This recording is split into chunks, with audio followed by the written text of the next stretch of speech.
Salibonani bakwethu, siyadibana njalo kuhlelo lwethu lwamaviki wonke. Buza iBhayibhili likuphendule. Igama lami ngumfundisi Esindlovu. Hamba labafundisi bami ababili abakompofu, umpofu special, abamphahlileyo amaviki wonke. Cela abafundisi siyalamukela. Sicela libingelela abalaleli bafundisi bami. Salibonani balaleli, siyalamukela njalo kuhlelo lwethu Buza iBhayibhili likuphendule. Okhulumayo ngumfundisi umpofu CK. Salibonani balaleli, salamukela kuhlelo lwethu lwale iviki. Okhulumayo ngumfundisi OB Mpofu. Siyabonga. Siyabonga abafundisi. Indaba yethu le yaba prophet hayi sipho sifike komntu yacina. Ya sivuthwa. Sivuthwa. Kuvikeliza ngase sihlangana hayi siyabe sesigqiba impela. Namhlanje sifuna ukukhangela aba prophet ukuthi bona babefunda inimbhalo.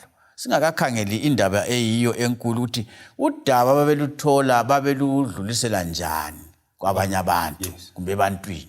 Ake sikhangeleni ukuthi bona babefunda yini kumbe babe sikubeke ngayiphi indlela. uNkulunkulu lapho ukuthela kuphela emakhanda abo udaba afake kube answer book. Kwakwele indlela ukuthi kumele badinga impendulo. Siyabonga. Sifunda lapha uPetro waqala ngo-1 ivesi ngelika 10.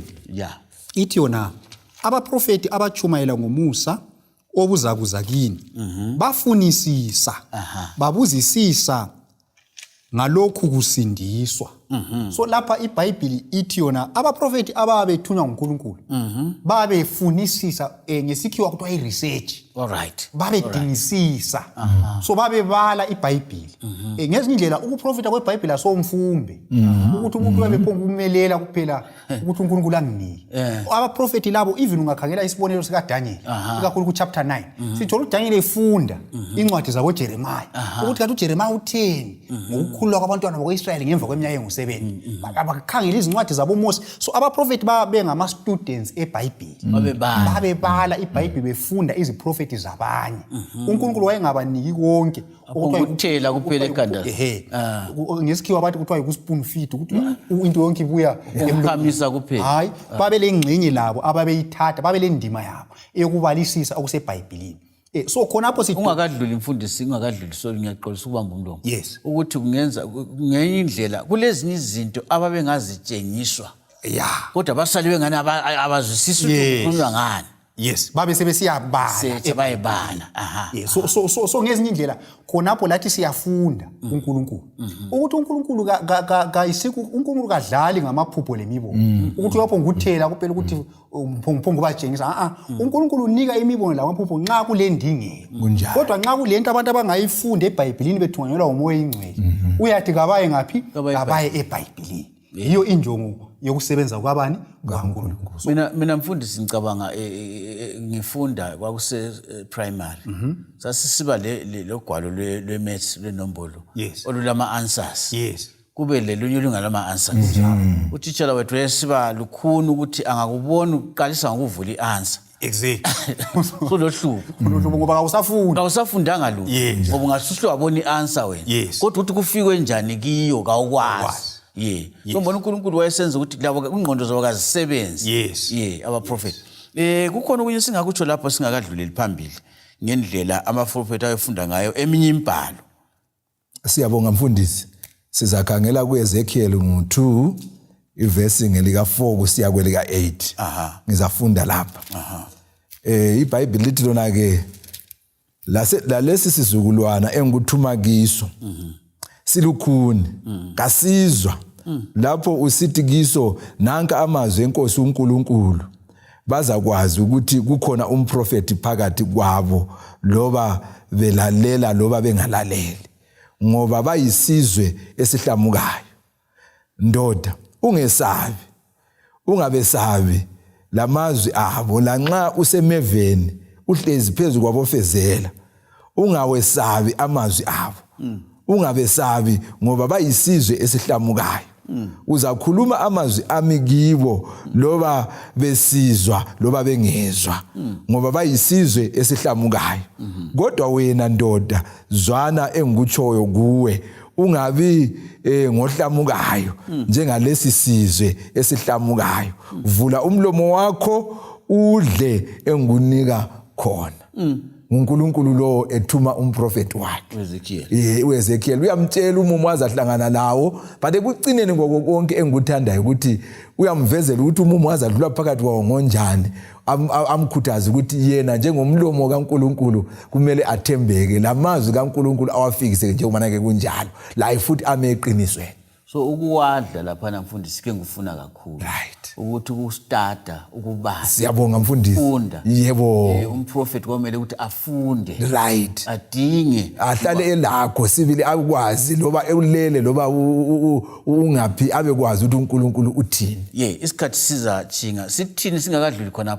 Engcenye okunye singakutsho ukuthi udaba lwabaprofeti lwalusinda. Kodwa loba kunjalo kwakumele bayelukhuluma ngaphi ebantwini. Yikho kunye engikubona lapha ukuthi lo abantu bayalwamkela loba kabalwamkeli. Umprofeti kwakumele ahambe kunjalo. Wengayithabisa abantu. Wengayithabisa abantu. Ngoba uthunyiwe phela. Yes. Kunjalo. Ake sikhangeleni indaba eyiyesegudwini namhlanje ukuthi udaba lolu babeludlulisa njani kwabanye abantu. Sikhangele ukuthi babeludlulisa njani. Siyabonga mfundisi. Zintathu indlela abaprofeti ababezisebenzisa ukudlulisa udaba luyefika ebantwini. Indlela yakuqala babesebenzisa esingathi oral ngesikhiwa ukukhuluma okungabhalwanga. Lokuma phambi kwabantu bakhulume njengoba ke kunjalo. Okwesibili babebhala lolo daba abaluthole kuNkulunkulu. Okwesithathu ke babesenza umdlalo esingathi i-dramatization or enactment ukwenzela ukuthi udaba luyefika ebantwini balubone baluzwisise. Ngizanika ke imizekeliso lapha ke oral ikakhulu yokukhuluma lokuma phambi kwabantu sihlangana lo Jesu kuMateyu 5 kusiya ku7 nxa wayefundisa entabeni lapha. Sibuye futhi sihlangane lo Petro ngosuku lwangePentecost kumsebenzi wesibili ukuthi ngemva kubana ke sibamukele umoya oyingcwele abantu ababe babona bebalalele bebezwe bethi badakiwe uPetro wasebacasisela ke futhi ekhuluma okusembhalweni sinanzela ukuthi ngemva kokukhuluma kwakhe uPetro abakwamukelayo abanengi basindiswa. Wakwenza futhi lo Pauli kumsebenzi ngo26 ephambi kwenkosi uAgrippa. uMose la futhi uyakwenza kuDeuteronomy chapter 34 nxa esefika emaphethelweni ebakhumbuza imbali yohambo lwabantwana bakwaIsrayeli besuka elizweni leGibhithe besiya elizweni lesithembiso engakaqhubeli uJoshua ukuthi ahambe phambili ngokuthungamela isizwe. Lo Jona laye lo Amos basebenza futhi indlela futhi ezinjani ezifanayo. Siyabonga. Oral presentation. Yes. So uNkulunkulu wayenga indaba yakhe kayidaki ukuthi ibe ingoma lane ehlabela indlela efananayo. Yebo. Kule indlela yini mfundisi lapha ngaphandle kwe-oral presentation kule oral presentation lama interviews eBhayibhelini ngamafitshane. Siyabonga. I-interview yikukhulumisana kwabantu. Bebuzana benjani bephendulana. Yes. So eBhayibhelini siyathola ke izibonelo ezimbalwa lapha. Ngizathinta mhlawumbe ezindutshwana ngibe senginika abalaleli amavesi okuyafunda emakhaya. Isibonelo esinye engisithanda eseBhayibhelini lapha ngu2 Samuel 12 ivesi 1 sisiya ku17. Sibona indaba kaNathan siya kubani uDavid. uNathan wayengakhetha ukuthi aphonga ukubhala incwadi amthumela uDavid kumbe aphonga ukuthi inkosi ithe izokutshela ukuthi kodwa uNathan ufika ekhulumisana uyambuza imbuzo uDavid. Uyambuza imbuzo ukuthi kwakule inkosi ethile umfanekiso alethe umfanekiso. uDavid uyaphendula bayaphendulana abantu la. Kube sokuthi ekucineni ke uNathan abeseveza ukuthi lo umuntu owayekhuluma ngaye lo wathathela umuntu ongumyanga imvu yakhe nguwe inkosi. Antu yabo. So udaba lwaselufikile uDavid wazigweba yedwa ukuthi lo muntu kumele afe. Uyabona indaba. Iqiniso mfundisi antu wahle wazigwebe engakathi ukuthi engakatshela ukuthi lo muntu kumele afe. Wathi nguwe lo muntu. Uthe esevezela vele wadla bonke akusavikeki la. Kwaba lula ukuthi abone iphutha likabani? Iphutha lakhe. Singa eBhayibhelini kuMateyu 24 ivesi ngo3 sihlangana labafundi bakaJesu futhi. Bathi uJesu siyezwa lapho uthi umhlaba uza kwenza njani? Uzafika emaphethelweni. Sicela usitshele ukuthi kuzaba isibonakaliso bani ukuphetha komhlaba njalo ukuza kwakho kuzatshengiswa yini? uJesu abeqalisa ukwenza njani? Ukubalandisela. So babebuzana besenze njani? Bephendulana.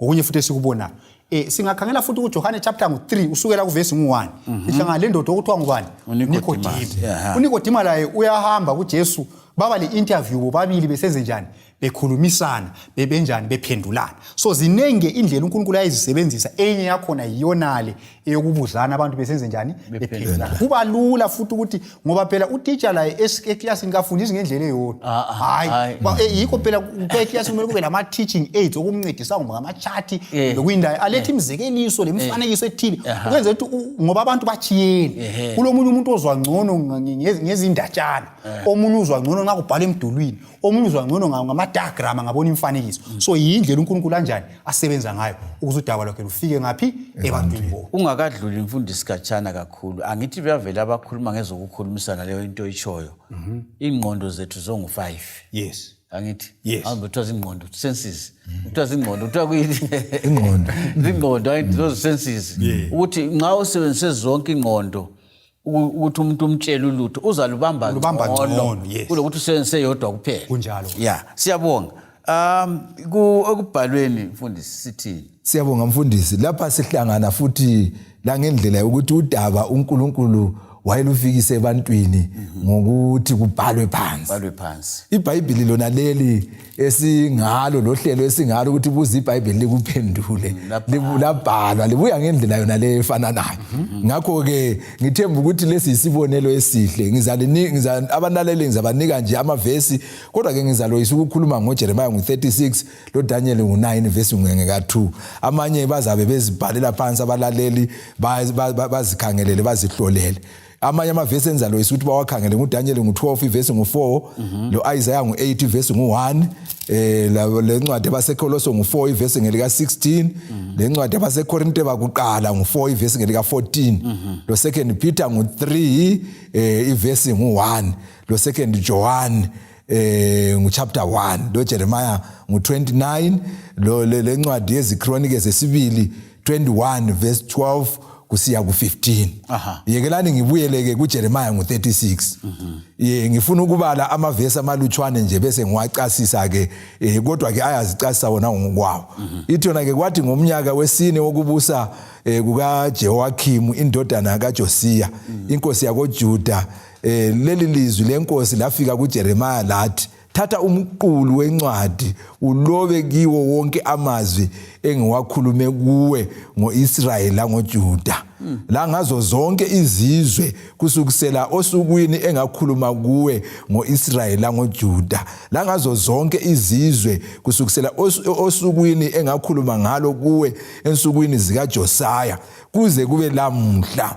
mhlawumbe indlu yakoJuda izakuzwa konke okubi engicabanga ukwenza kiyo ukuba baphenduke bonke endleleni yabo embi ukuze ngithethelele ububi babo lesono sabo verse 4 ngiyacina ngayo uJeremiah wasebiza uBaruki indodana kaNeriya uBaruki waloba emqulwini wencwadi wonke amazwi kaJeremiah wonke amazwi inkosi yayiwakhulume kuye sibona ke ukuthi konke uNkulunkulu ayekukhulume kuJeremiah ubiza umabhalani wakhe uBaruki abese kubhala konke mfundisi nxa ukhuluma kanje thina abantu abansundu kuyakuthi we are an oral society yebo into zethu kazibhalwanga into zethu eziningi azibhalwanga kunjalo mfundisi kodwa ke kuyakhanya ukuthi ukukhuluma kuphela ungabhali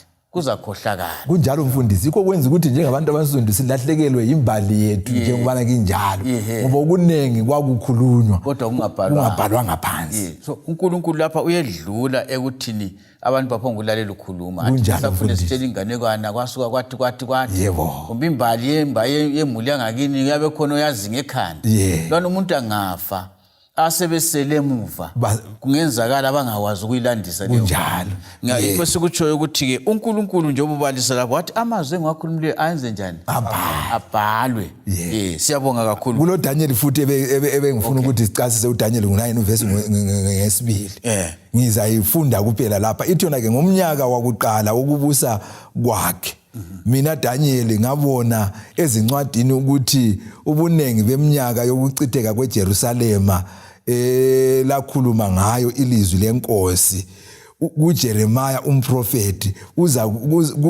uza kuba iminyaka engamachumi ayisikhombisa.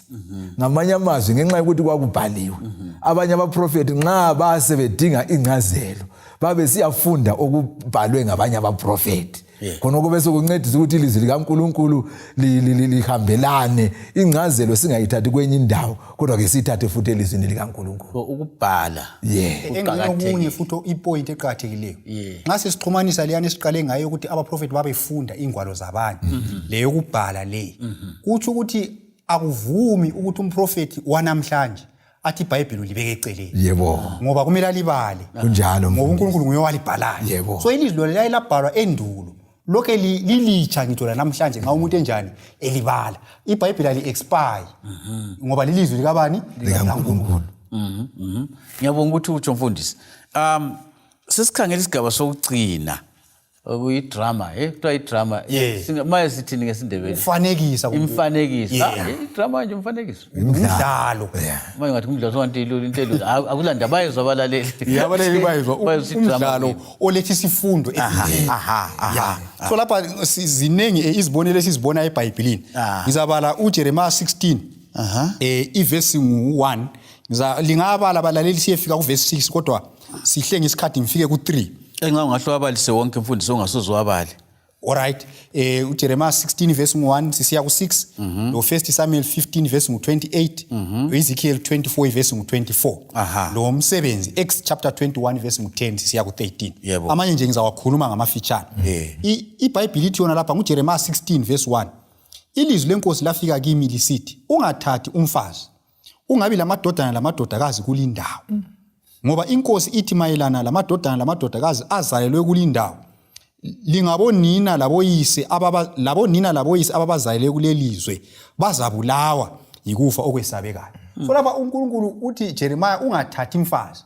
Ukungathathi kwakhe uJeremiah lokungabi labantwana kwakusiba isibonelo, kwakuletha isifundo esithile ebantwini. uNkulunkulu ayefuna babe njani?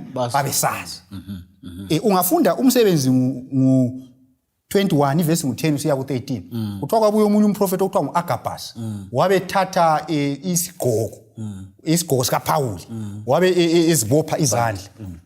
Yalibhanti wazibopha ngezandla. Wasesithi ibhanti lo umnikazi webhanti leli uza kwenziwa njani? Kanje eJerusalem.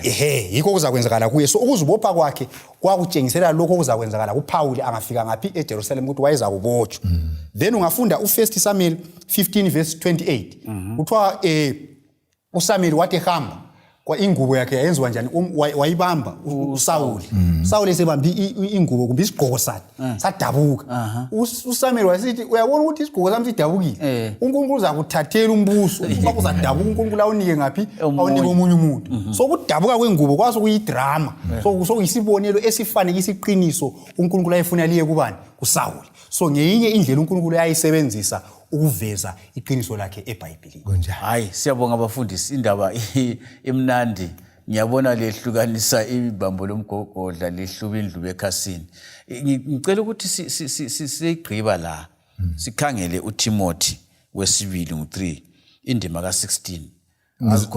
Ngizamfunda lapha mfundisi. Ithi yonke imibhalo mu2 Timothy chapter 3 verse 16. Yonke imibhalo yafunzelelwa ngumoya kaNkulunkulu.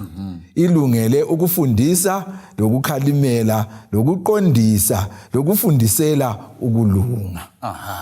Singathini ke? Mina ngibona ngani nxa singabeka ngolimi lwemzini ukuthi uNkulunkulu imessage yakhe kayibhoyi. Kunjalo. Ulendlela eziningi zokusifinyelela ezithathekisayo. Uthi nxa ungazwanga ioral iza kubamba idrama. Nxa ungazwanga idrama written iza kubamba. Singathini ngalombhalo nxa sigqibayo la?